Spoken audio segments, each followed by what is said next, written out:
लद्दाख में भारतीय जमीन पर कब्जा करने की फिराक में लगे चीनी ड्रैगन को जापान की सेना ने जोरदार सबक सिखाया है।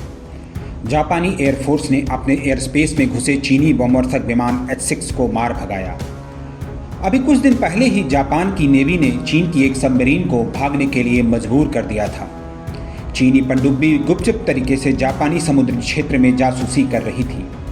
चीन की इस नापाक हरकत को देखते हुए जापान के कान खड़े हो गए हैं। उसने पूर्वी चीन सागर में निगरानी बढ़ा दी है। जापान ने चेतावनी दी है कि चीन की हर एक हरकत का मुंहतोड़ जवाब दिया जाएगा। उधर जापान के रक्षा मंत्रालय ने एक बयान जारी करके कहा है कि पूर्वी चीन सागर में जापानी द्वीप ओकिनावा और मियाको के बीच चीन के बमवर्षक विमान H-6 का पता लगाया गया है। इसके बाद जापानी एयरफोर्स ने अपने F-16 फाइटर जेट्स को उस समुद्री इलाके में भेजा। जापानी विमानों को अपनी ओर आता देख चीन का बमवर्षक विमान दुम दबाकर भाग खड़ा हुआ। चीन के H-6 बमवर्षक विमानों को लंबी दूरी पर स्थित टारगेट को निशाना बनाने के लिए डिजाइन किया गया है। यह विमान परमाणु हमला करने में भी सक्षम है। चीन ने इस विमान को विशेष रूप से अमेरिका के सैन्य अड्डे को निशाना बनाने के लिए अपनी एयरफोर्स में शामिल किया है। दरअसल चीन और जापान में पूर्वी चीन सागर में द्वीपों को लेकर आपस में विवाद चल रहा है। दोनों देश इन निर्जन द्वीपों पर अपना दावा करते हैं। इन द्वीपों को जापान में सेनकाकू और चीन में डियाओस के नाम से जाना जाता है। इन द्वीपों का प्रशासन 1972 से जापान के हाथों में है। वहीं चीन का दावा है कि ये द्वीप उसके अधिकार क्षेत्र में आते हैं और जापान को अपना दावा छोड़ देना चाहिए।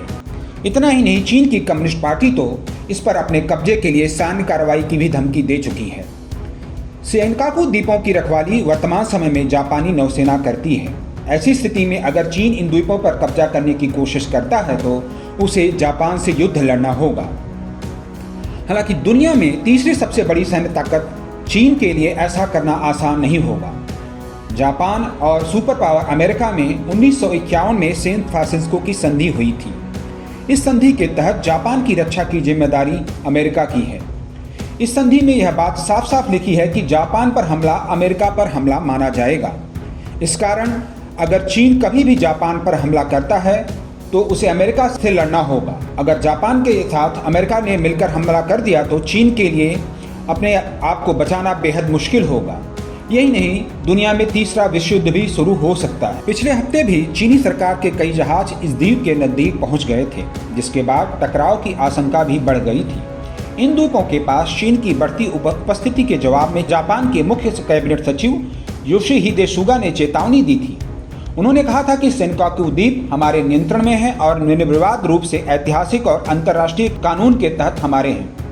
अगर चीन कोई हरकत करता है तो हम उसका माकूल जवाब देंगे।